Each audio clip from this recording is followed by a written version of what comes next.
Estamos chegando ao momento da meditação da palavra de Deus, da oração. Estamos chegando ao momento de falarmos de mais duas cenas da morte de Jesus no livro de Marcos. Estamos na quinta e sexta cena. Nós já falamos aqui sobre a primeira cena, que foi a unção de Maria com o perfume caríssimo sobre Jesus. A segunda cena foi a ceia do Senhor, onde havia traição. E a terceira cena foi no Getsêmani, a oração. A quarta cena foi a prisão de Jesus lá também no Getsêmani. Hoje nós vamos falar sobre a quinta e sexta cena. Marcos, capítulo 14. Abra a Bíblia aí comigo. Marcos, capítulo 14.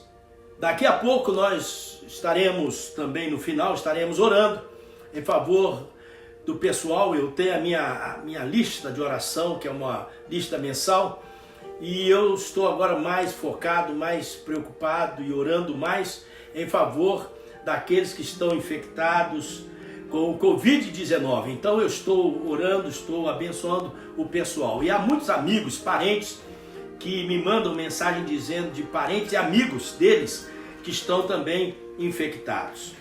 Deus, nós queremos te agradecer por esse momento de palavra em que nós podemos meditar, podemos entender tudo aquilo que aconteceu com o Senhor Jesus antes do Calvário. Que a graça do Senhor esteja sobre nós, é o que nós queremos e o que nós precisamos, em nome de Jesus. Assim seja. Amém. Vamos agora em Marcos capítulo 14, versículo 53. Jesus, ele é preso no Getsêmani e ele é levado agora para a casa do sumo sacerdote. Diz assim 53. Levaram Jesus ao sumo sacerdote e então se reuniram todos os chefes dos sacerdotes, os líderes religiosos e os mestres da lei. Sinédrio era mais ou menos, para nós brasileiros, aqui também na América, nós sabemos, o Sinédrio na época era mais ou menos como o Supremo Tribunal Federal. Só que o Supremo, na época de Jesus, eles não tinham poder de condenar a morte. Eles levavam os acusadores, os acusados, a Pilatos, a Herodes, a César. Então, e era composto por 71 pessoas, 71 homens, que eram sacerdotes, líderes religiosos e também o pessoal que eram líderes, mestres da lei. O traidor havia combinado um sinal para trair, então Jesus já é levado para ser condenado. Agora veja só, eu vou deixar o versículo 34 para falar da sexta cena, porque diz assim: Pedro o seguiu de longe até o pátio do sumo sacerdote. Sentando-se ali com os guardas, aquentava-se junto ao fogo. O chefe dos sacerdotes, depois eu falo sobre Pedro, o chefe dos sacerdotes e todo o sinédrio estavam procurando depoimento contra Jesus para que pudesse condená-lo à morte, mas não encontravam nenhum. Eles começaram a pensar o que é que nós podemos inventar para incriminá-lo. Não achava nenhum. Então se levantaram, versículo 57, então se levantaram alguns e declararam falsamente contra ele: nós ouvimos dizer, destruirei esse templo por mãos de homens e reconstruirei em 3 dias um outro, não feito por mãos humanas. Jesus nunca disse isso. Eles estavam inventando. Mas a Bíblia diz o seguinte, no versículo 59, mas nem mesmo assim o depoimento deles era coerente. Depois o sumo sacerdote levantou-se diante deles. O sumo sacerdote aqui daquele ano era Caifás. Caifás era genro de Anás, que é um outro sumo sacerdote, já um pouco mais velho, e que tinha declarado que era necessário que um homem morresse por todo o povo. Agora veja só, Caifás agora levanta uma pergunta: todos te acusam e você não responde nada? Versículo 61, mas Jesus permaneceu em silêncio e nada respondeu. Não há nada mais angustiante para o sinédrio, para os membros do Sinédrio do que Jesus ficar calado, não responder nada. Por quê? Porque eles estavam levantando acusações falsas e Jesus então não falou nada, não tinha que dar satisfação nenhuma. Outra vez o sumo sacerdote lhe perguntou, agora sim, a pergunta tem objetivo, a pergunta tem noção, tem senso. Você é o Cristo, o Filho do Deus bendito? Presta atenção. Você é o Cristo, o Filho do Deus bendito? Quando se dizia assim, o Deus bendito, é para não pronunciar o nome de Deus. Veja só o que Jesus respondeu no versículo 62. Você é o Cristo, o Filho do Deus bendito? Jesus disse, sou. Que coisa, hein? E vereis, que coisa linda, e vereis o Filho do Homem assentado à direita do Todo-Poderoso, vindo com as nuvens do céu. Eu sou, e vereis o Filho do Homem assentado à direita do Poderoso, vindo com as nuvens dos céus. O texto é forte. Jesus está dizendo que ele viria e todos o veriam, nada de secreto. E todos o veriam vir sobre as nuvens com todo poder e glória. O sumo sacerdote, rasgando as próprias vestes, perguntou, por que precisamos de mais testemunhas? Vocês ouviram a blasfêmia. Que acham? Todos julgaram digno de morte. Então alguns começaram a cuspir nele, vendaram-lhe os olhos, dando-lhe murros, diziam, profetize quem foi que te bateu. E os guardas o levaram, dando-lhe tapas. Começou o sofrimento do Senhor Jesus, literalmente, antes da cruz. Uma das coisas interessantes que nós estamos percebendo agora é Jesus declarando que ele voltará, que ele voltaria com poder e glória sobre as nuvens dos céus, e que eles veriam essa cena, Jesus vindo dos céus, que todo mundo verá o Filho do Homem vindo nas nuvens com poder e glória. Nós vamos cantar uma música agora, que vai falar justamente sobre a volta do Filho do Homem, a volta do Senhor Jesus. É música que mexe com o meu coração, com o seu coração. Então virá o fim. Falando das epidemias, falando sobre os sinais da volta de Jesus, em Mateus capítulo 24, fala que haverá sinal no sol, na lua, nas estrelas, bramido do mar e das ondas. Esses são sinais da volta do Senhor Jesus. Covid-19, fome, terremotos, são realmente apenas início de dores. Vamos cantar. O sinal no sol, na lua e nas estrelas, os povos se lamentarão e verão, vindo sobre as nuvens com poder e glória, o Filho do Homem.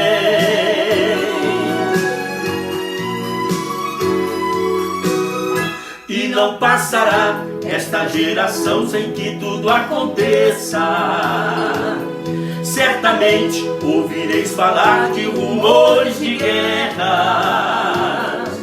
porquanto se levantará nação contra nação, haverá fome e terremotos em vários lugares. Quando estas coisas começarem a acontecer, o sinal no sol, na lua e nas estrelas, os povos se lamentarão e verão, vindo sobre as nuvens com poder e glória, o Filho do Homem.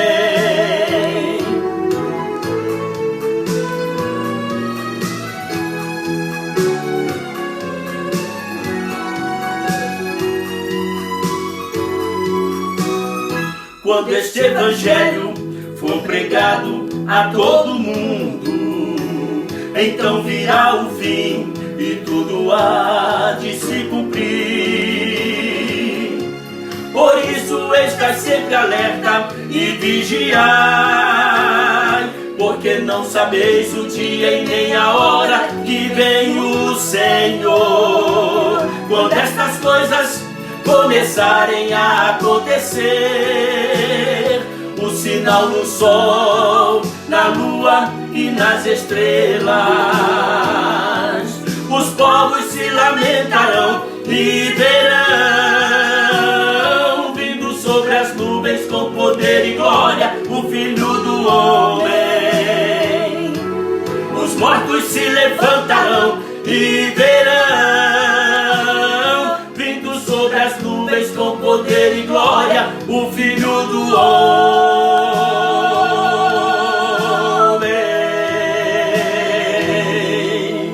Palavra de Deus. Agora vamos para a sexta cena. Sexta cena ainda em Marcos capítulo 14. Nós falamos agora sobre o Sinédrio. Agora nós vamos falar dessa sexta cena, que é a negação de Pedro. Pedro nega o Senhor. Estando Pedro embaixo no pátio, uma das criadas do sumo sacerdote passou por ali. Vendo Pedro aquecer-se, olhou bem para ele e disse: você também estava com Jesus o Nazareno.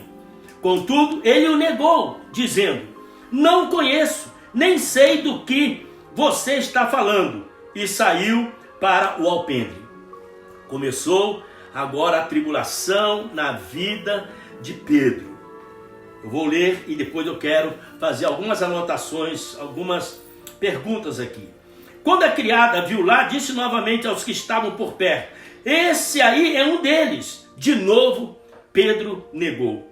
Pouco depois, os que estavam sentados ali disseram a Pedro: certamente você é um deles. Você é Galileu. Interessante, né? Você é Galileu. Jesus era conhecido também como o Galileu. Até pelos cientistas, Einstein e muitos outros chamavam Jesus de o Galileu. Venceste, Galileu. Ele começou a se amaldiçoar. Veja a situação de Pedro. E a jurar: não conheço o homem de quem vocês estão falando. Ele estava no pátio. Jesus estava dentro da casa do sumo sacerdote. Ele estava aquecendo na fogueira com os soldados, com aqueles que estavam acusando. Inclusive, Pedro, para entrar na casa do sumo sacerdote, foi João que levou Pedro para lá. Por quê? Porque João era meio parente do sacerdote. Pedro ficou lá fora, João foi, falou com o pessoal lá dentro e colocou Pedro para dentro e ele ficou na fogueira. Agora veja só o 72. E logo o galo cantou pela segunda vez. Então Pedro se lembrou das palavras de Jesus que ele tinha dito: antes que 2 vezes o galo cante, você me negará 3 vezes. E se pôs a chorar.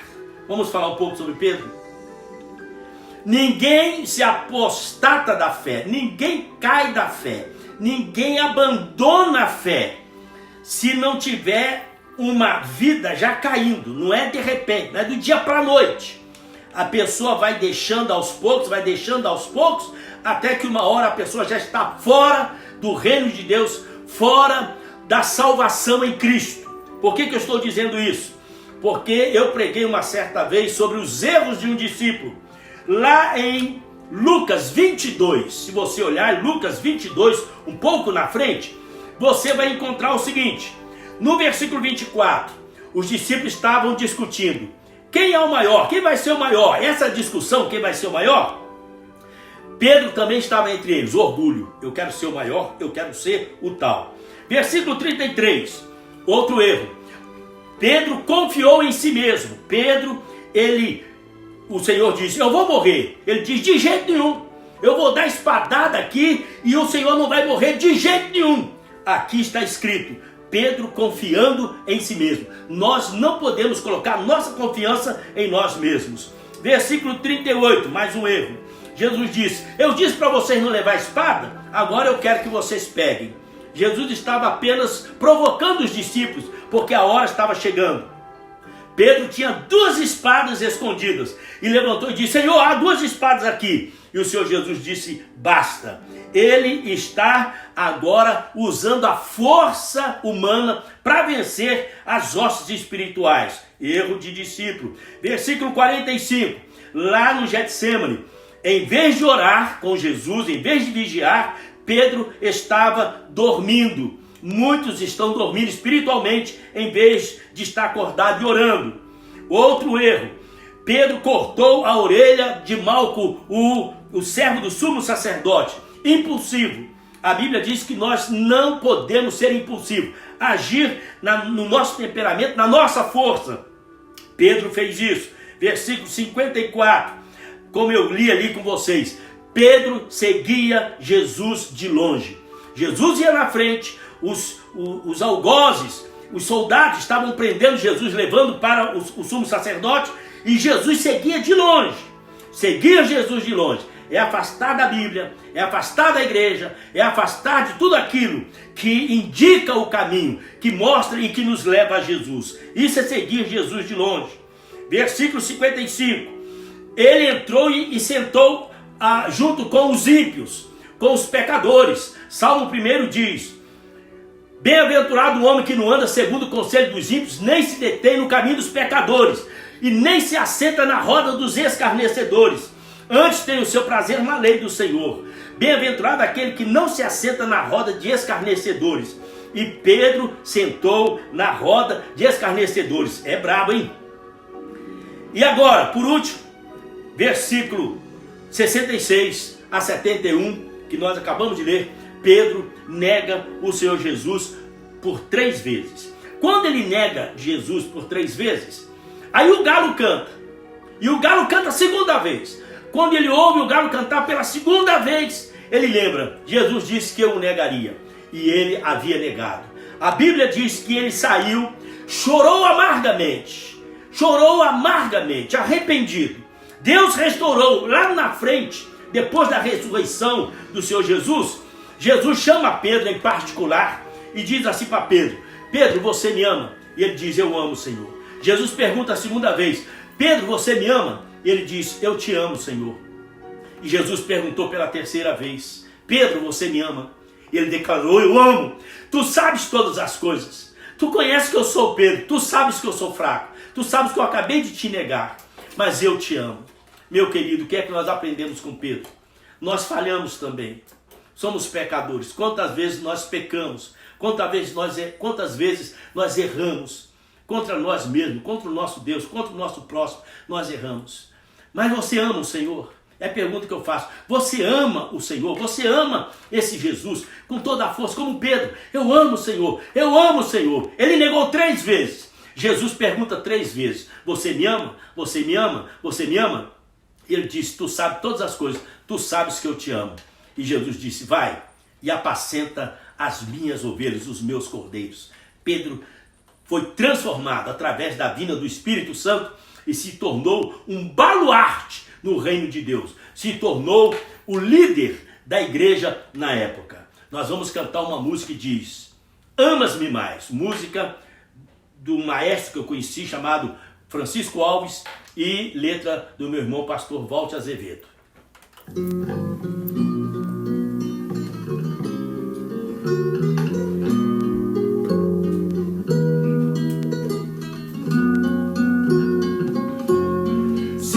Salvador, tu sabes bem que eu te amo mais do que os meus, mais do que os bens, mais do que a mim. A vida ordena e oferece mil confortos, porém o mundo busca os bens terreais.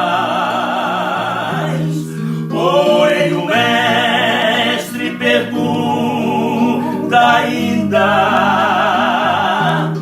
amas-me mais, amas-me mais, amas-me mais,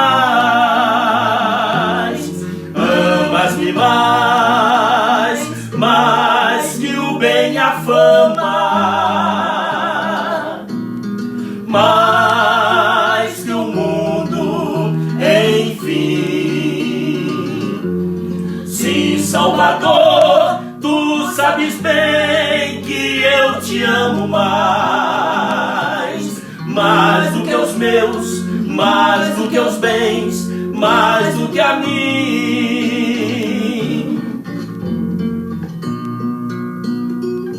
Nós amamos o Senhor mais do que tudo, mais do que a nossa própria vida.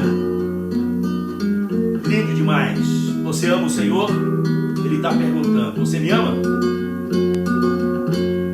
Te amo mais do que o mundo oferece. És o ideal de todos meus ideais.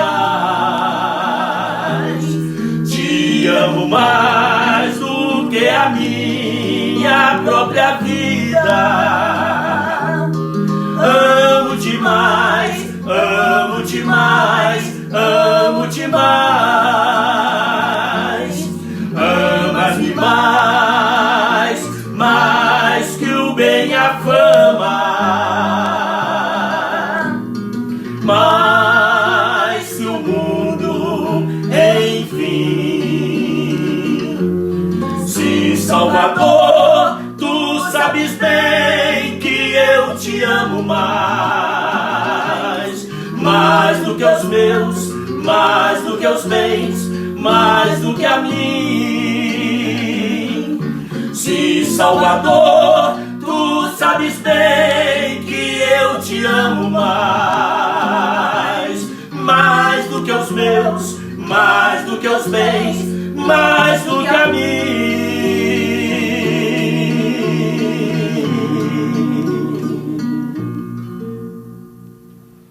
Quero nesse momento orar com você, pedir a graça de Deus sobre a sua vida, sobre a nossa vida.